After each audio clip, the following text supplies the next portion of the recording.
Não, isto é mentira. Jesus não pecou, ele veio para pagar o preço pelos nossos pecados. Ele é o Cristo. É por isso que em 1 de João, a palavra-chave é a palavra mentira. Quem é o mentiroso, senão aquele que nega que Jesus é o Cristo? Quem é o mentiroso? Essa é a palavra que João trabalha na sua primeira carta.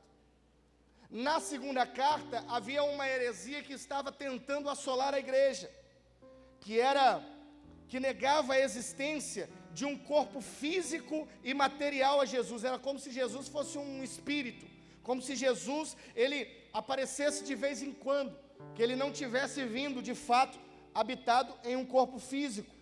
E aí, esta questão, João trata que Jesus, ele não só parece Deus, como ele é Deus. Ou seja, Jesus é 100% homem e 100% Deus. Jesus é verdade.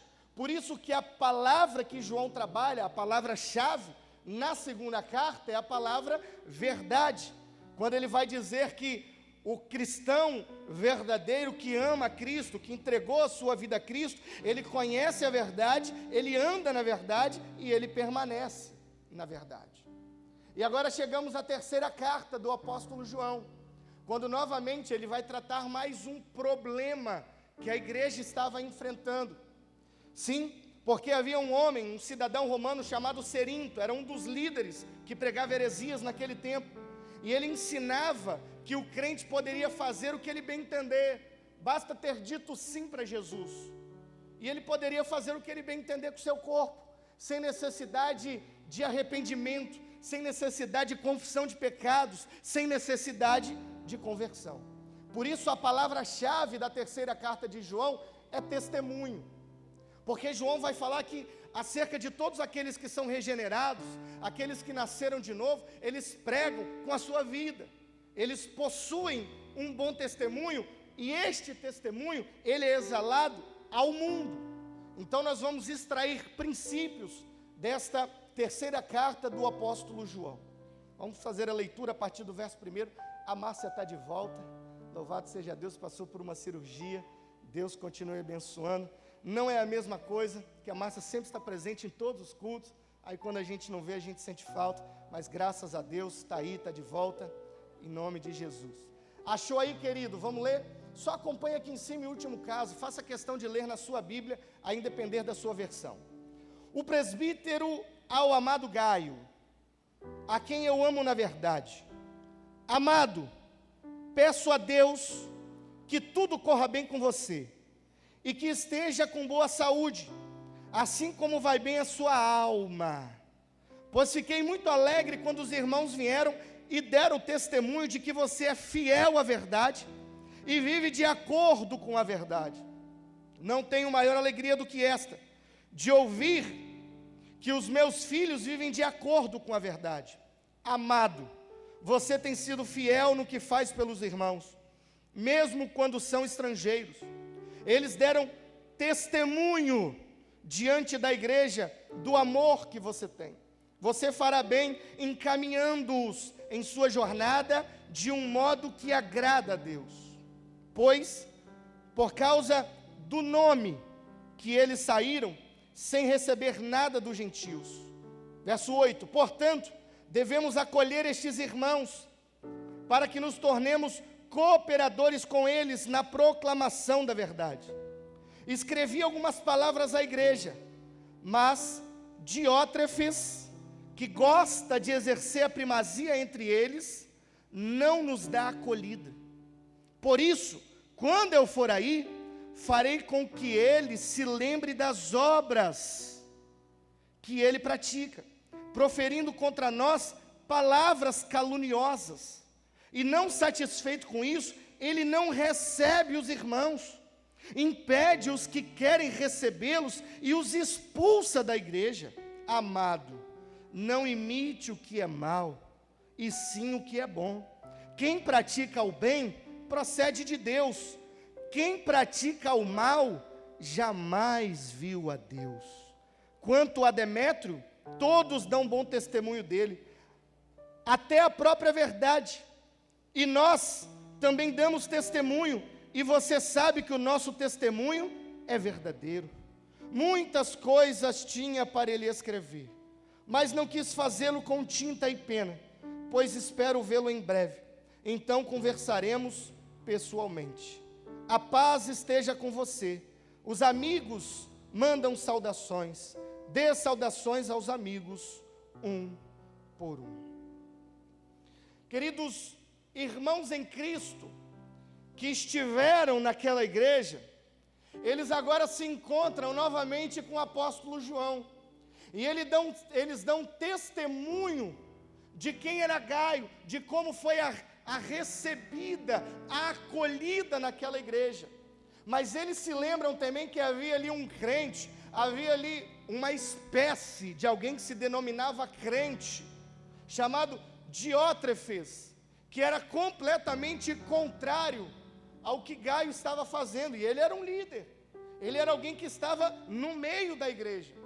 E aqueles irmãos, ao retornarem, trazem esse testemunho, trazem estas palavras ao apóstolo João, que muito preocupado agora vai escrever essa carta. Por quê? Porque ele vai encaminhar uma nova comitiva de crentes, ele vai encaminhar novos cristãos, ele vai encaminhar um novo grupo de pessoas àquela igreja, mas ele estava preocupado como que aqueles irmãos seriam recebidos.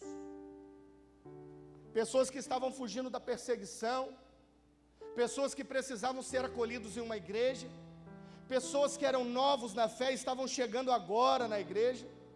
Então, o apóstolo João, preocupado como que seria a receptividade, como que seria a hospitalidade naquela igreja, ele escreve esta carta para aqueles irmãos, para aquela igreja, sobretudo para o seu filho na fé, este discípulo amado chamado Gaio. Então esta carta é um exemplo de mordomia cristã, esta carta traz instruções preciosas a líderes, esta carta ela nos faz fazer uma análise da nossa fé, da nossa conduta, do nosso amor e do testemunho que temos dado ao mundo. O primeiro princípio que nós podemos extrair nesta carta, o princípio é: o que nos une não é a doutrina, mas o amor de Jesus. Veja nos versos 1, 2 e 5. O presbítero ao amado Gaio, a quem eu amo na verdade.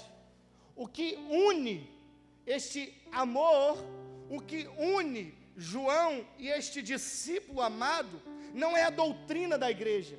O que une estes discípulos, estes irmãos, a base, a essência da comunhão, não são os ensinos de Jesus, não foram os milagres realizados por Jesus. A base da nossa comunhão é o amor de Cristo. É o amor que Cristo derramou por nós, é o amor que Cristo representou por nós naquela cruz, pagando o preço em nosso lugar, quitando a dívida que era minha, que era sua. Então nós podemos nos amar, nós podemos ter amor uns pelos outros, a independer das nossas diferenças, a independer das nossas divergências, mas nós podemos nos amar com o exemplo do amor que Cristo deu por nós naquela cruz. Nós podemos amar com o amor de quem foi alcançado pelo Evangelho. Então a base do amor é Cristo. Se nós compreendemos que na cruz nós fomos perdoados, nós vamos nos esforçar para perdoar. Se nós compreendemos que naquela cruz houve a maior expressão do amor de toda a humanidade, nós vamos nos esforçar para amar uns aos outros. Se nós compreendemos que naquela cruz houve reconciliação, houve cura, aleluia, em nome de Jesus, nós vamos praticar o mesmo. Porque quem foi alcançado pela graça é gracioso. Quem foi alcançado pela misericórdia é misericordioso. Quem foi alcançado pela compaixão é compassivo. Oferta compaixão ao mundo. Porque o que nos une não é a doutrina. O que nos une não são 4 paredes. O que nos une não é uma placa escrito denominação batista lá fora. Não, o que nos une é o amor de Jesus. É o amor de Jesus, é o amor de Jesus. Por isso que antes de proferirmos determinadas palavras que vão ferir, que vão machucar, nós precisamos nos recordar que o que nos une é muito maior do que aquilo que tenta nos separar. É muito maior do que aquilo que tenta nos destituir. É o amor de Jesus, é o amor de Cristo. Quem ama pratica as bem-aventuranças. Quem ama é um bem-aventurado. Quem ama produz condições de bem-aventuranças. Quem ama segue o exemplo do seu líder. Quem ama segue o exemplo do seu mestre. Quem ama imita a conduta, o caráter, o amor. Porque o que nos une não é a doutrina. O que nos une é o amor de Jesus. É o amor. Por isso que o amor de Jesus, ele cobre diferenças. Ele cobre divergências. O que nos une é o amor de Jesus. Naquela mesma cruz, o Senhor pagou o preço pelos meus e pelos seus pecados. Naquela mesma cruz, Jesus pagou o preço pelos nossos pecados, mas também pagou por todos aqueles que ainda não se encontraram com Ele. Mas pagou também por todos aqueles que neste momento estão chegando a uma boca de fumo, que ainda estão aprisionados nos vícios da vida, andando cambaleando pelas ruas afora, por todos aqueles que se encontram numa situação de rua, de vulnerabilidade, todos aqueles que estão numa casa de recuperação, num presídio, aonde for. O que nos une não é a doutrina, não é a nossa condição social, não é o nosso sobrenome. O que nos une é o amor de Jesus. E o amor de Jesus precisa ser visto e compartilhado no mundo. É o amor de Jesus. E mais, há um segundo princípio. E o segundo princípio é: faça um inventário das suas ações. Porque João, o apóstolo, ele vai trazer dois exemplos de ações e atitudes completamente contrárias uma da outra. Ele vai trazer os exemplos das ações e das atitudes de um discípulo amado chamado Gaio, e ele vai trazer exemplos, atitudes, ações de um líder, alguém que estava fazendo muito mal à obra do Senhor, chamado Diótrefes. Primeiro vamos olhar para as ações, para as atitudes de Gaio, e assim nós faremos um inventário das nossas ações. Ainda que olhamos para as ações de Gaio, ainda que olhamos para as ações de Diótrefes, nós precisamos fazer um inventário, uma análise das nossas ações, das nossas atitudes. Veja, primeira ação, primeira atitude de Gaio, verso 1. O presbítero ao amado Gaio, a quem eu amo na verdade. Este homem, ele era amado, e este homem, ele era respeitado. Segunda ação, segunda atitude, veja no verso 2. Amado, peço a Deus que tudo corra bem com você, e que esteja com boa saúde, assim como vai bem a sua alma. Além de João estar declarando e desejando que Gaio tivesse uma boa saúde, ele está reconhecendo que a espiritualidade, que a vida espiritual de Gaio era saudável. Um bom discípulo de Cristo, um bom líder cristão, um bom servo do Senhor, ele tem a sua vida espiritual saudável, assim como vai bem a sua alma. Como anda a sua alma? Como anda a nossa vida espiritual? E mais, há uma terceira ação de Gaio. Veja no verso 3. Pois fiquei muito alegre quando os irmãos vieram e deram testemunho de que você é fiel à verdade e vive de acordo com a verdade. Perceba que há mais uma característica nas ações e nas atitudes de Gaio. Ele era reconhecido pelo seu testemunho. Você viu Gaio?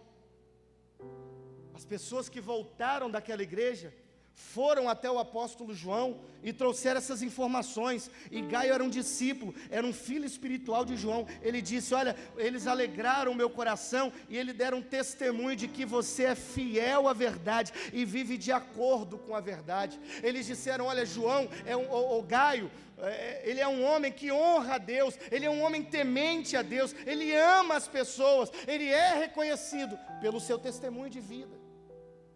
Ações e atitude de um discípulo, ações e atitude de um servo.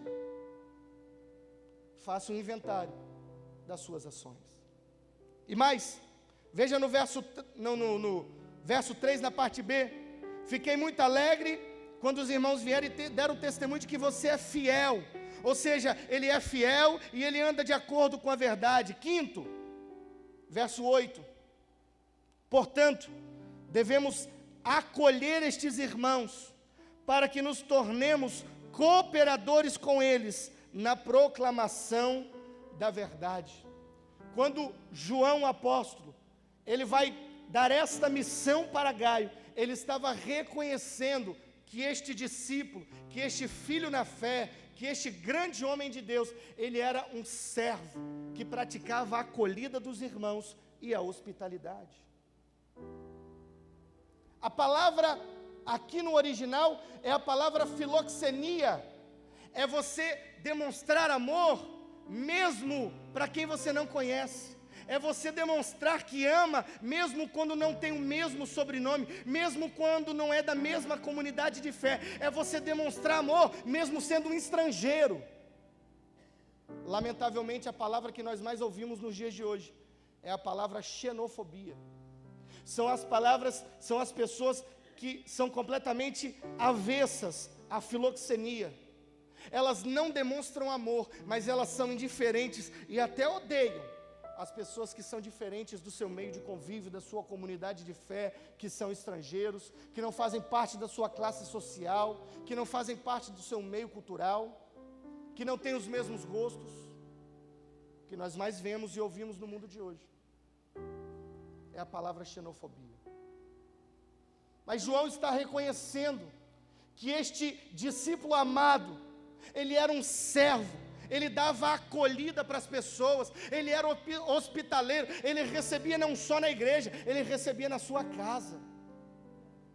Perceba a qualidade das ações e das atitudes de Gaio. Então Gaio andava na verdade, era fiel, obediente, temente a Deus, mais que um conceito, era uma prática de vida, porque as pessoas voltaram com esse testemunho acerca desse discípulo. Faça um inventário das suas ações nessa noite. Mas há um outro discípulo, não tão discípulo assim, mas era um líder, e ele era completamente o contrário, o contraste do discípulo amado Gaio. Este homem chamado Diótrefes. João agora faz uma transição do exemplo de fé e conduta de um discípulo amado para o péssimo exemplo e testemunho de Diótrefes. Veja no verso 9: escrevi algumas palavras à igreja, mas Diótrefes, que gosta de exercer a primazia entre eles, não nos dá acolhida. Este homem era soberbo, este homem era altivo, este homem ele era egoísta, este homem não acolhia, este homem não recebia nem a palavra e nem os irmãos. Que péssimo exemplo! Estas pessoas não cabem mais dentro de uma estrutura, a não ser como um mau exemplo, como um péssimo exemplo. Você ser egoísta, você ser soberbo, você ser altivo dentro de uma empresa, isso te coloca para fora. Porque há uma frase no mundo corporativo que diz, e essa frase foi de Max Geringer. Ele diz: você é contratado pelo que é. Ou melhor, desculpa, você é contratado pelo que faz, mas demitido pelo que é. Você pode ser contratado pelo seu currículo. Tenho várias faculdades, falo vários idiomas, informática, você é contratado. Mas quando você chega num ambiente corporativo, você muda aquele ambiente para pior. Discórdia, confusão, disse-me-disse, mimimi, blá, blá, blá, blô, blô, blô. Você foi contratado pelo que faz, mas vai ser demitido por quem você é. Não comporta mais no mundo corporativo. Dentro de casa, ações soberbas, ações altivas, ações egoístas, é péssimo para um casamento, é péssimo para um ambiente familiar. Verso 10. Por isso, quando eu for aí, diz João, farei com que se lembre das obras que ele pratica, proferindo contra nós palavras caluniosas, e não satisfeito com isso, ele não recebe os irmãos, e impede os que querem recebê-los, e os expulsa da igreja. Este homem era frio, este homem ele era indiferente, este homem era caluniador, este homem era intimidador, e estava dentro de um ambiente religioso.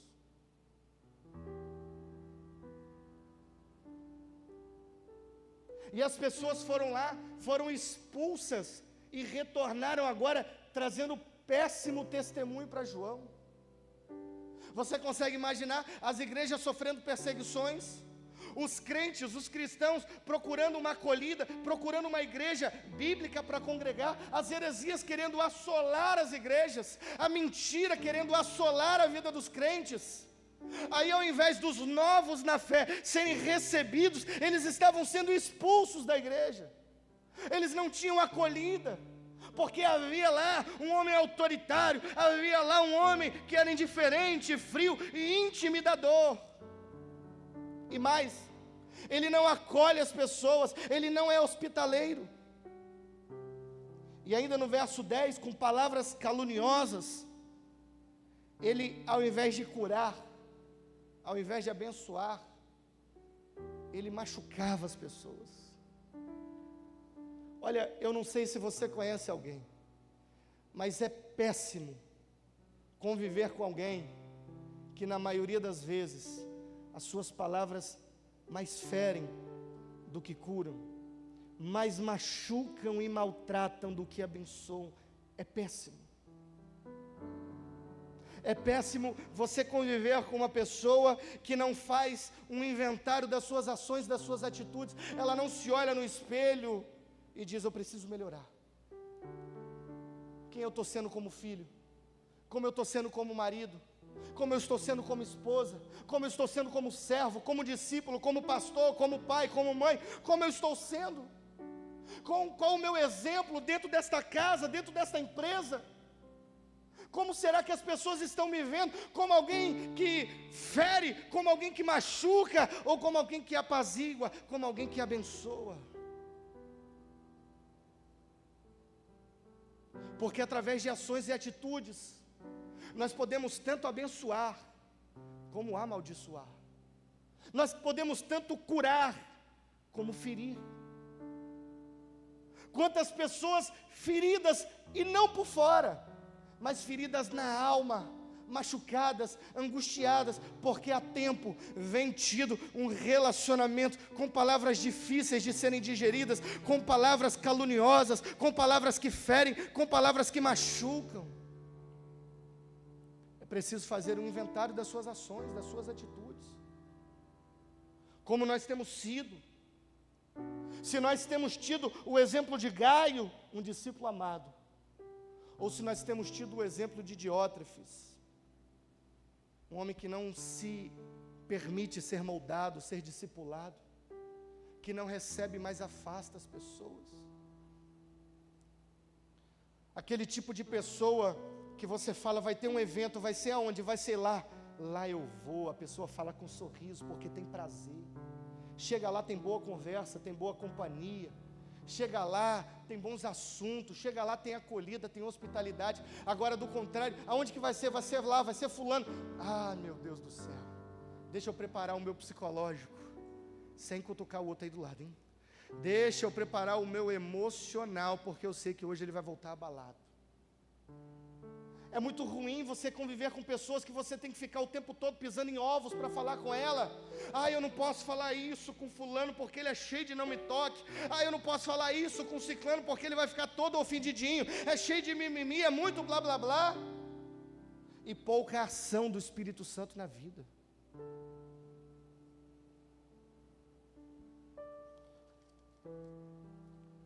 E quinto, verso 11. Amado, não imite o que é mal. Havia um exemplo do bom, havia um exemplo do correto, e havia um exemplo do que é mal, do que é ruim. E João está dizendo, não seja exemplo do ruim, não seja exemplo, não seja imitador daquilo que é mal. Amado, não imite o que é mal, e sim o que é bom. Quem pratica o bem procede de Deus. Quem pratica o mal jamais viu a Deus. Este irmão, este discípulo, que mal era um discípulo, este líder, e eu não sei se pode ser chamado assim, ele era um péssimo exemplo de testemunho, ele dava um mau testemunho.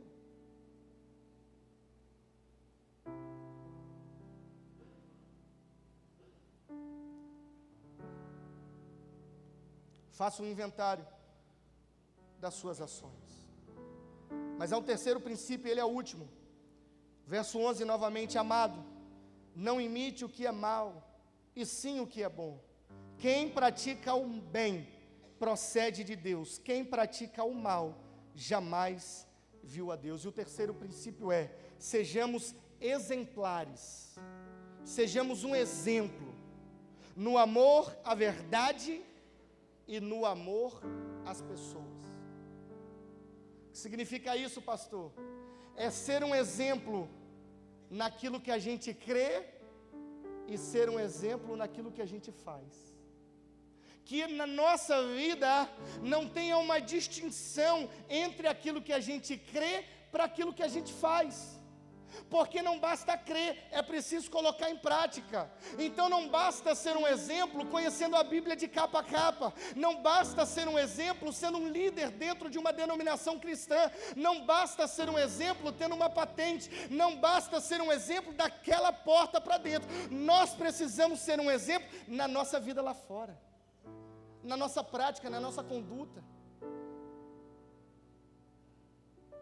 Sabe quem é que mais vai reconhecer que você é um grande homem de Deus? A sua esposa, se você é casado. Sabe quem mais vai reconhecer se você está sendo jovem, um filho temente a Deus? Não é o pastor, é o seu pai, é quem convive com você. O maior testemunho que alguém pode dar a nosso respeito é quem convive conosco. É o marido, é a esposa, é o filho. É como aquele filho que estava na porta da igreja recebendo as pessoas que vieram prestar as condolências porque o seu pai havia falecido. E as pessoas começam a chegar chorando, dizendo: seu pai era a melhor pessoa do mundo, seu pai era o melhor amigo que eu tinha, seu pai era um grande servo, seu pai era um grande líder, seu pai era isso, seu pai era aquilo. De repente ele saiu correndo, veio parar perto do caixão e começou a olhar. As pessoas não entenderam e perguntaram: o que você está fazendo, menino? Ele falou: eu estou vendo se eu não vim no velório errado, eu estou vendo se é o meu pai mesmo que está aqui, porque as ações que eles estão falando lá atrás não me faz lembrar da conduta que eu via no meu viver diário. Nós precisamos ser um exemplo de conduta. Nós precisamos ser exemplares no amor à verdade e no amor às pessoas. Aquilo que nós nos alimentamos hoje precisa ser colocado em prática amanhã, hoje ainda,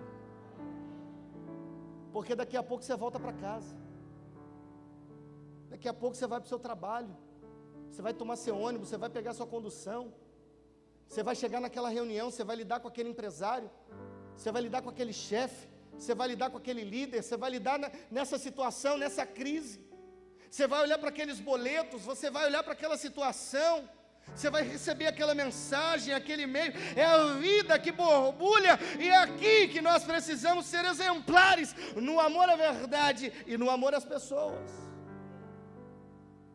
Porque nós não podemos ter uma vida desconectada da verdade. Não podemos crer na verdade e não ser praticantes da verdade. Nós precisamos ser praticantes de tudo aquilo que a gente crê aqui dentro, de tudo aquilo que a gente professa aqui dentro. Até porque, aqui dentro, nós estamos quase que o tempo todo com a Bíblia na mão. Mas lá fora, a Bíblia que o mundo está lendo, somos eu e você. Através das nossas ações e das nossas atitudes. Por isso, nessa noite eu encerro fazendo um apelo. Quem sabe o Espírito de Deus convoque pessoas ao arrependimento nessa noite. Quem sabe nesta noite você precisa sair daqui um pai melhor. Quem sabe nesta noite você precisa desesperadamente pedir perdão para essa esposa, pedir perdão para esse marido. Quem sabe nesta noite, através de um inventário das suas ações e das suas atitudes, seu casamento vai se tornar melhor do que já está. Aquilo que já estava bom pode se tornar melhor ainda. Quem sabe nesta noite nós teremos renovação de votos aqui. Quem sabe nesta noite nós teremos restauração de famílias. Há quanto tempo que filhos não se falam com pais? Porque não concordam com ele, porque discordam de determinadas situações. É o Espírito de Deus falando ao seu coração.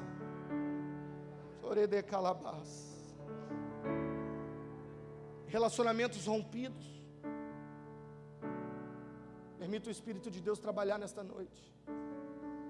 Esta palavra é uma chamada ao arrependimento. Esta palavra é uma chamada ao quebrantamento. Nós precisamos ser reconhecidos pelo amor. Nós precisamos ser reconhecidos pela nossa prática de vida. A maior evidência de que o Espírito Santo está presente numa casa é que aquele lar é um lar de paz. É que aqueles que residem, depois de um dia intenso de trabalho, depois de um dia cansativo, afadigado, eles desejam desesperadamente retornar para casa, porque tem presença de Deus naquela casa. E se talvez essa não era a realidade da sua casa, nós queremos profetizar: paz sobre o seu lar, paz sobre o seu casamento, paz sobre a sua família. A maior evidência de que há uma ação do Espírito Santo de Deus na vida de uma igreja não é a sua qualidade técnica na hora do louvor, não é o sermão muito bem pregado, elaborado pelo pregador, não são as suas estruturas, luzes, som, técnicas, não. É o amor compartilhado à comunidade. Sim. Porque se não tiver som, porque se não tiver ar, porque se não tiver nada, mas voltarmos a ter aqui, como tínhamos no passado, um chão batido, as pessoas vão vir porque tem presença de Deus, tem amor, tem comunhão, tem graça, tem compaixão, tem misericórdia, tem fidelidade. Aqui tem perdão, tem pessoas que se amam na verdade, tem pessoas que se abraçam na verdade, tem pessoas que celebram a vitória do outro na verdade, tem pessoas que choram com as dificuldades do outro na verdade. Sim. Vamos colocar de pé em nome de Jesus.